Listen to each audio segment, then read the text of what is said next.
3 bedrooms. Believe it. Marvellous. How did So that the girls had one and we had the other one. The boys had the other one. Yeah, Ron and Bob and me used to sleep in the same bed, double bed. And because I was 8, Bob was 6, I was 8, and Ron was 12 because he had Doreen in between us. Yeah. And Bill used to sleep on a single bed under the window. So yeah, we were cramped even then.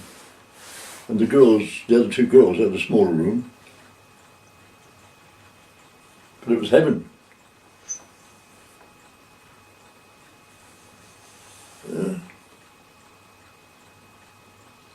Well, remember Dad, I mean, he couldn't afford to hire removal people, so he used his coal lorry to move us, put furniture and all that on the back, and we rode on the back up there with this cat in a basket. Yeah. And then of course, in 1937, after we'd been there for 4 years, Arthur came along, my younger brother. He was 12 years younger than me. And he was 80 last February. Marvellous, isn't it? Then she had 7 of us. And of course,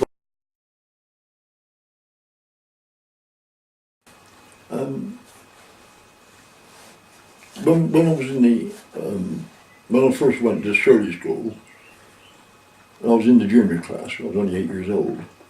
And Ron, who also went to there, was in the senior school because he was 12. And I got bullied. Up at, there was a home for boys up, what do I call it now?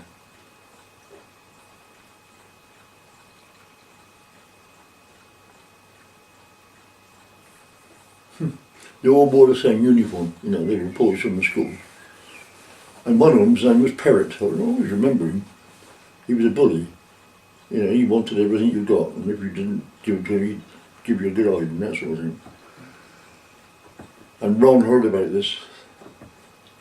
He came into the playground one day, one playtime. He'd give this bloke a bloody good pasting, you know. He never bothered me anymore. But Ron got into trouble for it, of course. He said he's not having it, having his brother bullied, you know, because schools didn't do anything about it in those days. They didn't. Nowadays they take it in quite seriously, don't they? Bullying, yeah. No, not in those days. And another thing, while I was at school, I don't know if they still do it now, they used to have open days when the parents could come to the school and look around and talk to the teachers and look at your books and, you know. And of course, they used to put your drawings all around the wall, didn't they? You did a painting and all that. When Mum came up to see me, I had no pictures on the wall. And she looked at my book and they were in a terrible state. Never seen anything like it. But I'm left-handed. And they were making me write, right-handed. Making me write, right-handed. I couldn't, you know, and so what I was doing was rubbish.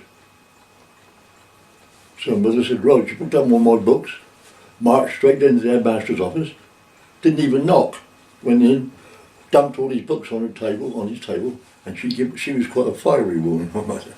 And she gave him the baseball about this. Never did it again. They let me do it left-handed. I was all right then, no trouble. You imagine you trying to write left-handed. Yeah. When your natural instinct is to do it right-handed. Yeah, I won't be able to do it. Yeah. Yeah.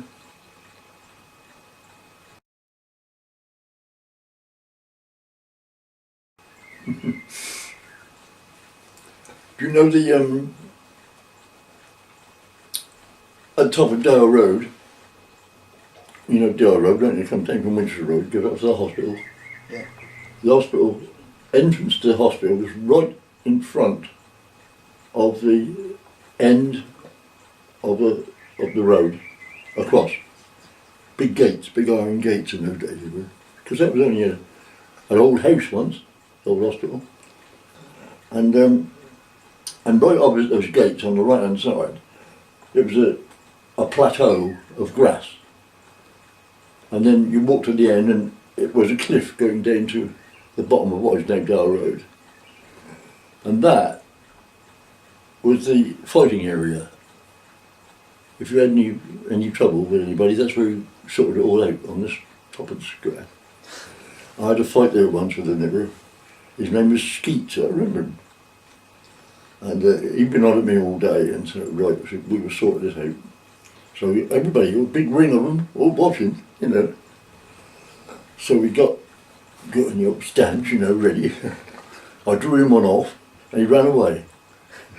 I hit him on the nose, and he ran away, looking for his and the older brother came looking for me. And I said, don't you start, because I'll get Ron after you.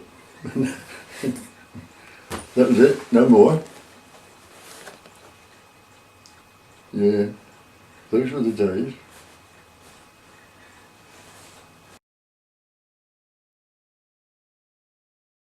Not really. I was never any good at it. I tried. I had no idea. I couldn't even kick a ball straight. No, you either can or you can't play football, that's what I say. It's no good sticking there if you can't play, because other blokes just make you look stupid, don't they? They're so good at it, you know. Yeah. Always remember we went to a holiday camp once when the kids were little, and your mum, they had a donkey derby down there one day in this camp, and what you did, you bought a donkey for 50p, and you supplied your own jockey. So your mum got onto this, she was going in this race, jockey race. She got onto this pony, this donkey. Only went about 10 yards, she bounced off the back. As he was going along, she was bouncing like that, and she fell off the back end on the track. You ask her about that. She was only little, she remembers it though. And then they got up a football match between, you know, two sides, and they tried to get me into it, and I told them I couldn't play. Well, no matter, come on, have a go. So I said, all right, I'll be a goalkeeper. I'll let in 6 goals. I didn't have a clue. I had no idea. Always dived in the wrong way, you know. So that was it. I decided I wouldn't. But I did referee for some years after that. Yeah, great time.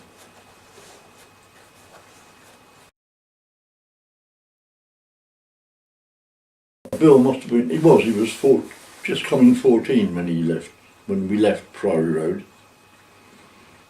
And he refused to change schools. He could have gone up to Surrey School like we did. He refused to change them. He wanted to finish his time where he was. He used to travel from Coxford Road to St Denny's school every day. How did he do that? Bicycle? Bicycle, yeah. Until he was 14, of course he had to leave, like you got left at 14 in those days. And he joined the Navy at 15, Bill. Is that before the war? Oh yeah, 19... When was he 15? 1935, yeah, 4 years before the war. Then Ron joined the Navy as well. But he only Bill joined on a long service commission, like 12 and 10, because you do 22 years in those days.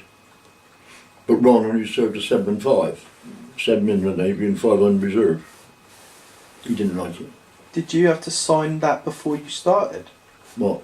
The 12 and 10? Oh yeah. How can you commit to something like that? Well, I suppose in those days they thought it wasn't worth training you if you didn't stay. You know what I mean? Yeah. So yeah.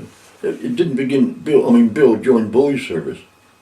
So between 15 and 18, he was a boy. So in actual fact, he did 3 years more than the 12, if you know what I mean.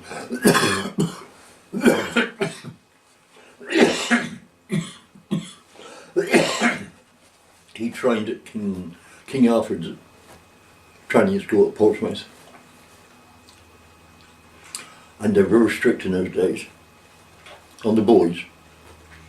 And when you went into meals, you take off your cap and you put it on the windowsill behind you while you had your meals. And you had to stand in line and say, right, sit. Everybody sat down at the same time. And when he said stand up, even if you hadn't finished your meal, you had to stand up. On caps. And the last one to get his hat on got a stick. He used to have a broom handle on his wrist. Half a broom handle. He used to belt you with it. Petty officers. And blokes had broken arms to it. That's what they used to put up with in those days.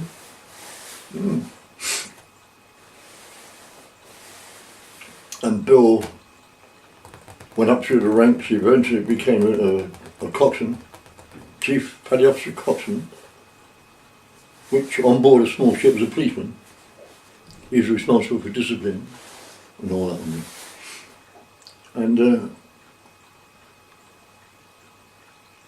And then he went on an officer's course, 10 months officer's course. And the course was such that you had an examination every month. And if you failed one of those exams, you're out. So blokes were going 9 months and failing the last one, and they're out. But Bill passed. He became a boatswain, that big gold stripe on his arm, you know. And he was the first lieutenant of the coastal minesweeper. Yeah, everybody adored him. And I'll tell you how I knew this. Because we went down to Portland where he lived. And Navy Day he used to have in those days. I remember one lately. When the Navy was open to the public, you could go aboard the ships and you know, everything. And we went to this Navy Day. I mean, Bill's in civics, he's retired now.